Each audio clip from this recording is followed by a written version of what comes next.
নেতা পাল্টালেই কি দলের চরিত্র পাল্টে যাওয়া সম্ভব?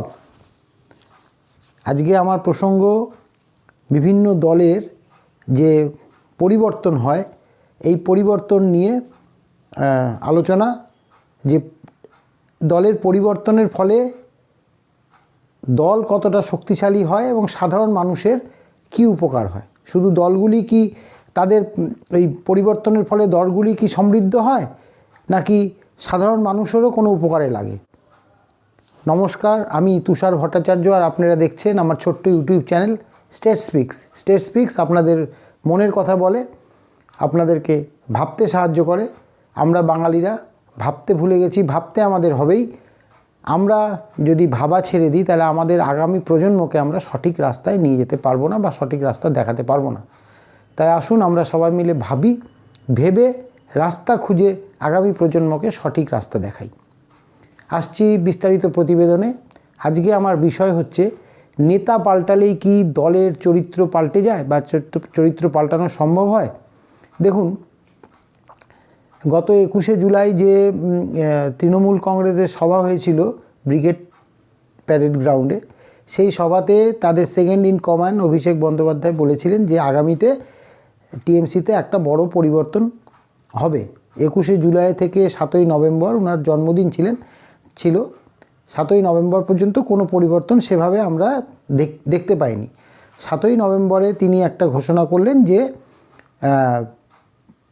দল বদলের যে লিস্ট, জেলায় জেলায় যে পরিবর্তন করা হবে তার লিস্ট নাকি তিনি সুপ্রিমোর হাতে, মানে মাননীয় মমতা বন্দ্যোপাধ্যায়ের হাতে তুলে দিয়েছেন। তারপরেও 3 সপ্তাহ 4 সপ্তাহ প্রায় অতিক্রান্ত হতে চললো, কিন্তু সেভাবে আমরা দেখতে পাইনি যে সেরকম কোনো পরিবর্তন বা হয়েছে দলের মধ্যে। মাঝখানে কর্মসমিতির বৈঠকে এই নিয়ে কোনো চর্চা হয়নি বলেই শোনা যাচ্ছে, যতটুকু জানা যাচ্ছে আর কি ভিতরের খবর, যে সেরকমভাবে কোনো চর্চা হয়নি যে দল বদলের ব্যাপার। আসলে দল বদল করে কতটা দল সমৃদ্ধ হয় বা এইটা হয় যে সাধারণ মানুষের কোনো উপকারে লাগে কি না, সেটাই আমার আজকের ভাবনার বিষয়। দেখুন, দল বদল হতেই থাকবে, মানে দলের মধ্যে নেতা বদল হতে থাকবে, দল বদল না, নেতা বদল হতেই থাকবে। এই নেতা বদলটা হলে সাধারণ মানুষের কতটা উপকারে আসে। যেমন ধরুন, এমনও তো হয় যে নেতা বদল করার মতো পরিস্থিতিও অনেক দলের থাকে না। যেমন আমি 2-1টা উদাহরণ দিই, তাতে আপনারা বুঝতে পারবেন। মাল পুরসভা একবার নাম উঠেছিল, তার যে চেয়ারম্যান ছিলেন তাকে সাসপেন্ড করা হয়েছে দল থেকে, কিন্তু তিনি তো বহাল তবিয়তে ওই পুরসভার চেয়ারম্যানই হয়ে আছেন। তাকে কি সরানো গেছে? সরানো যায়নি। বাম দল থেকে আসা আব্দুল রহিম বক্সি, যে মালদার যিনি আছেন ডিস্ট্রিক্ট সেক্রেটারি, তার কি কাজ বলুন তো? কতটুকু সুন্দর মালদাতে টিএমসির এই জেলা সভাপতির কাজটা কি? কোনো কাজ কি লক্ষ্য করা যায়? আমার তো মনে হয় না কোনো সেভাবে লক্ষ্য করা যায়। আচ্ছা, শিলিগুড়ি পুরসভার মেয়র যিনি, মানে শিলিগুড়ি কর্পোরেশনের মেয়র যিনি, গৌতম দেব, বলুন তো একটা সাবস্টিটিউট নাম বলুন তো যে গৌতম দেবকে সরিয়ে সেখানে অন্য কাউকে করা যেতে পারে, বা এরকম নাম, দ্বিতীয় নামটি বলুন তো। জানা থাকলে বলবেন যে ইনাকে করলে ভালো হয়, ওনাকে করলে ভালো হয়। মাঝখানে শোনা গেছিল যে এই যে দলের যে নেতা পরিবর্তন হবে, নেতাদের পরিবর্তন হবে, এই যে দলের মধ্যে যে পরিবর্তন, এই পরিবর্তনে অনেক নাকি কমিশনার, যারা চেয়ারম্যান আছেন পুরসভার কমিশনার এবং চেয়ারম্যান আছেন, তাদের নাকি পদ পরিবর্তন হতে পারে। এটা কিন্তু শোনা গেছিল, বিশেষ করে উত্তরবঙ্গের বেশ কয়েকটি জেলার এই পুরসভাগুলির মধ্যে এইটার ঘটার সম্ভাবনা ছিল। কিন্তু কোথায় কে? অনেকে কিন্তু দলের মধ্যে এখন খেই হারিয়ে ফেলার মতো অবস্থা। আগামী 5ই ডিসেম্বর শোনা যাচ্ছে যে বিজেপিরও এরকম একটা পরিবর্তন হবে সারা ভারতবর্ষ জুড়ে। যেমন রাজ্য সভাপতি পরিবর্তন হতে পারে। দেশের যিনি আছেন মুখ্য বিজেপির জেপি নাড্ডার জায়গায় এখন নতুন কেউ আসবেন, তার পরিবর্তন হতে পারে এবং আরও এরকম অনেক জায়গায় এরকম পরিবর্তন হতে পারে। বিশেষ করে শোনা যাচ্ছে যে পশ্চিম বাংলায় নাকি একটা ব্যাপক রদবদলের চিন্তাভাবনা সেন্ট্রাল কমিটি নিয়েছে। জানি না, এটা আগামী দিনে আমরা বুঝতে পারবো। কিন্তু এই যে পরিবর্তন হয়, পরিবর্তন হলে কি দাঁড়ায়? এটা একটা আই ওয়াশ, আমি মনে করি একটা আই ওয়াশ। এতে দলের হয়তো কোনো লাভ হতে পারে, কিন্তু সাধারণ মানুষের কোনো লাভ হয় না। আর আমি এটাও মনে করি যে দলেরও সেভাবে কোনো লাভ হয় কি না ভেবে দেখতে হবে। কারণ ওই থোর বড়ি খাড়া, খাড়া বড়ি থোর, একে না দিলে ওকে দিবেন, সেই তো একই অবস্থায়। যেমন জলপাইগুড়ি মিউনিসিপ্যালিটির কথা যদি বলি, সেখানে কি জলপাইগুড়ি কোনো মিউনিসিপ্যালিটি বলে কিছু আছে বলে মনে হয় না। কাকে সরাবে?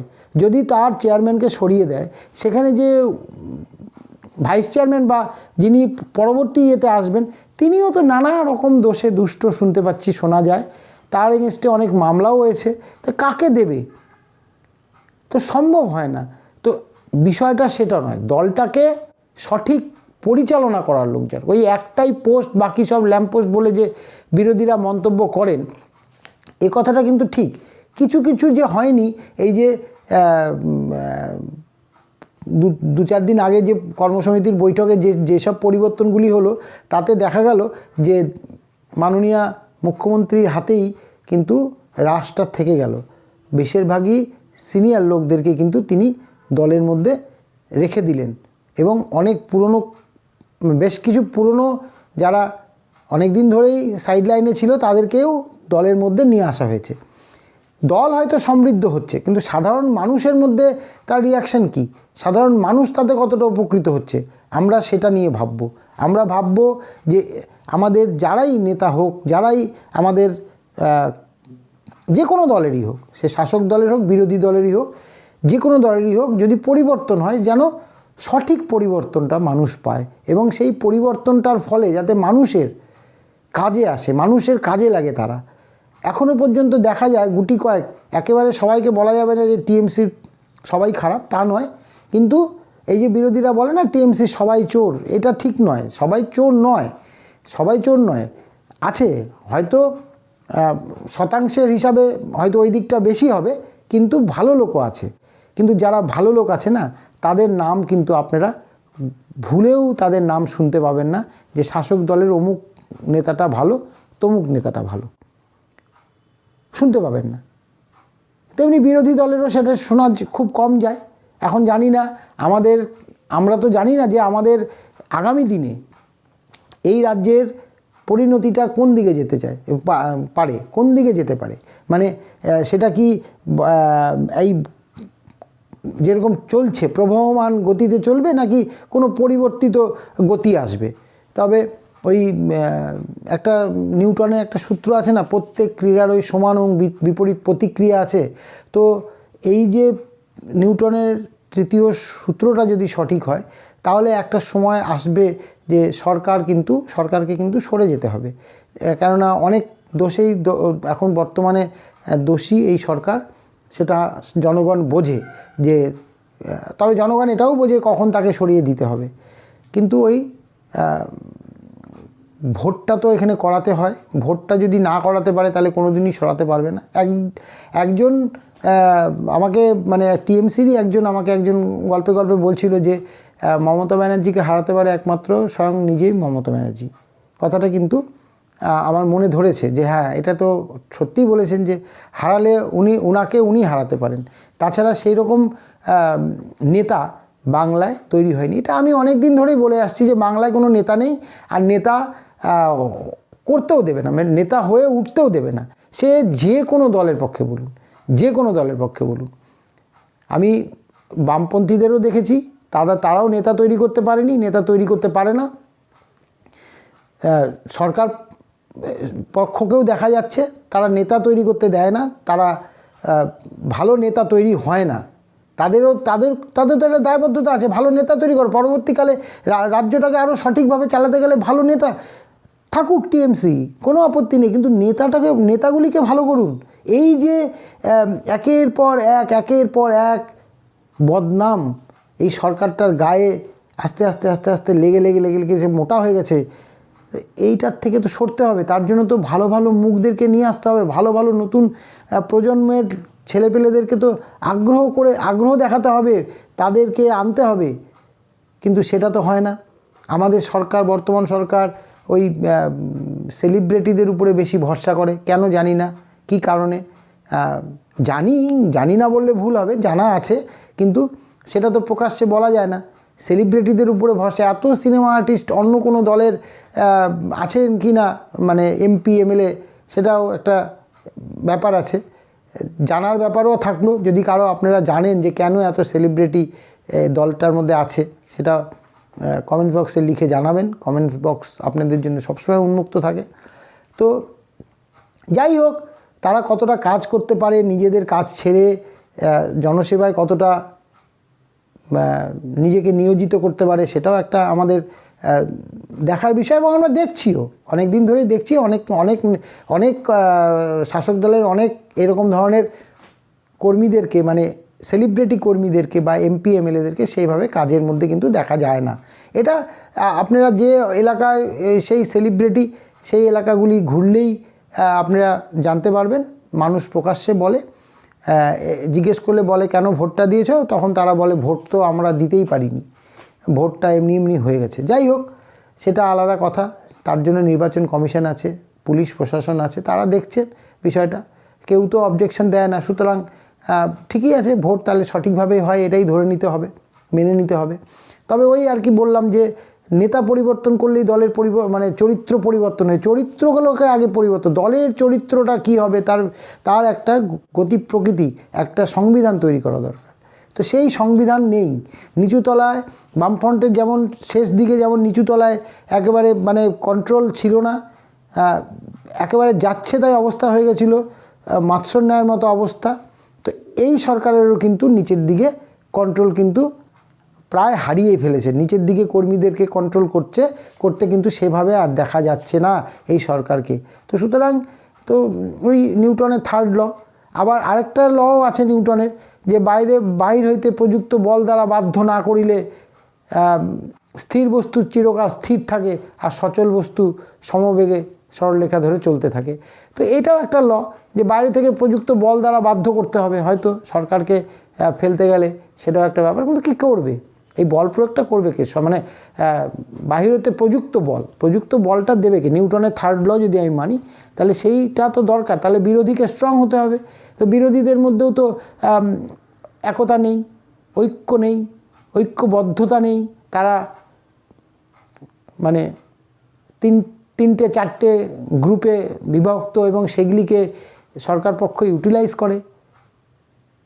আমাকে টিকে থাকতে হবে, তার জন্য আমাকে যা যা করতে হবে আমি করব। দলকে ভাঙতে হলে ভাঙবো, দলকে যেভাবেই হোক, অর্থনৈতিক সাহায্য করে হোক, মাসল পাওয়ার দিয়ে হোক, আমাকে করতে হবে। আমি জিতবো, আমি থাকবো, এই সিটটা আমার, অন্তত আমৃত্যুকাল পর্যন্ত আমার। এই হচ্ছে এখনকার বর্তমান রাজনীতি। আপনি কাউন্সিলর থেকে শুরু করে একদম টপ লেভেল পর্যন্ত চলে যান, এইভাবে চলছে, এইটাই চলছে। তা আমি একটা চোরের গল্প শুনিয়েছিলাম, নিশ্চয়ই শুনেছেন, যে চোরটা লাস্টে ওই সরকারের প্রধানমন্ত্রীর দৌলতে সেই চোরটা সেই দেশের মানে মন্ত্রী পরিষদে যোগদান করে মন্ত্রী হয়ে গেল। তো গল্পটা শুনবেন, আমার চোর না শোনে ধর্মের কাহিনী বলে আমার একটা আছে, প্রচুর ভাইরাল হয়েছে, শুনবেন। তো এই ছিল আজকের আমার প্রতিবেদন, যে দলকে পাল্টালে আমি অনেক উদাহরণ দিলাম, এবং সাথে সাথে বিরোধীদেরকেও আমি বললাম যে কি অবস্থা। আমি উত্তরবঙ্গের কথা, যেহেতু উত্তরবঙ্গে থাকি, উত্তরবঙ্গের কথাগুলি আমি ভালো করে তুলে ধরতে পারি, কিন্তু দক্ষিণবঙ্গেও কিন্তু এখন একটা ফ্যাক্টর আছে। এবার সেইটা কিন্তু কিভাবে হবে, মানে কিভাবে সাধারণ মানুষ কিভাবে নেবে, সেটা তাদের ব্যাপার। আর নেতামন্ত্রী যেমন উত্তরবঙ্গেও বিজেপি তৈরি করতে পারেনি, সেভাবে তৈরি করতে দেয়নি বা তৈরি করেনি। দক্ষিণবঙ্গের কথা ছেড়েই দিলাম, কারণ সেখানে কিন্তু অনেকটাই দুর্বল এই বিজেপি, মানে প্রধান বিরোধী শক্তি। তো সেই সব জায়গাগুলিকে ঠিক করতে হবে। নেতা বদল করে দলের চরিত্র পাল্টানো যাবে না। হয়তো নেতা পরিবর্তন করে দলের চরিত্র পাল্টাতে গেলে তো মানে ওই ঠকবাস্তে গা উজাড় হয়ে যাওয়ার মতো অবস্থা হবে, সে সরকার বিরোধী সব দলেরই। তো যাই হোক, আমার আজকের প্রতিবেদন এই পর্যন্তই ছিল। আপনারা বিষয়টা নিয়ে ভাববেন যে নেতা পরিবর্তন করে আমাদের সার্বিক উন্নয়ন হয় না দলের বেনিফিটটা বেশি হয়। যদি সাধারণ মানুষের বেনিফিট হয় তাহলে অবশ্যই দলের নেতা পাল্টানো দরকার, কিন্তু দল তার নিজের স্বার্থে নেতাগুলিকে পরিবর্তন করে।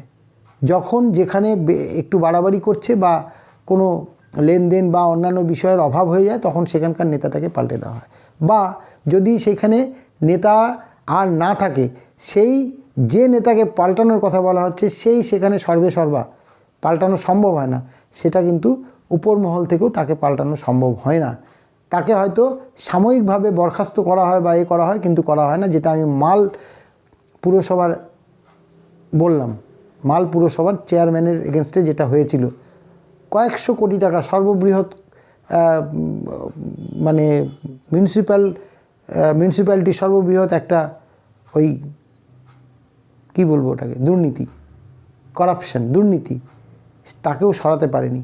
কারণ সেখানে কোনো লোকই হয়তো নেই, আমার জানা নেই। তা না হলে ওই জায়গাটায় যদি সরিয়ে দিয়ে নতুন লোককে আনতো তাহলে বুঝতাম যে সরকারের যে ইন্টেনশন, সেই ইন্টেনশনটা মানুষের ভালোর জন্য, কিন্তু সেটা তো হয়নি। তিনি তো বহাল তবিয়তে সেখানে চেয়ারম্যানশিপ চালাচ্ছেন। যাই হোক, ভাববেন, আমি যেটা তুলে ধরছি সেগুলি নিয়ে ভাববেন যে নেতা পাল্টালে দলের চরিত্র পাল্টানো সম্ভব হয় না। আপনাদের কমেন্টস অবশ্যই জানাবেন। ভালো লাগলে লাইক শেয়ার করবেন, চ্যানেলটি সাবস্ক্রাইব করবেন, আর আমার পূর্বের যে ভিডিওগুলি আছে দেখবেন। সবাই ভালো থাকবেন, সুস্থ থাকবেন। আজ এ পর্যন্তই, আগামীকাল আবার দেখা হবে। নমস্কার।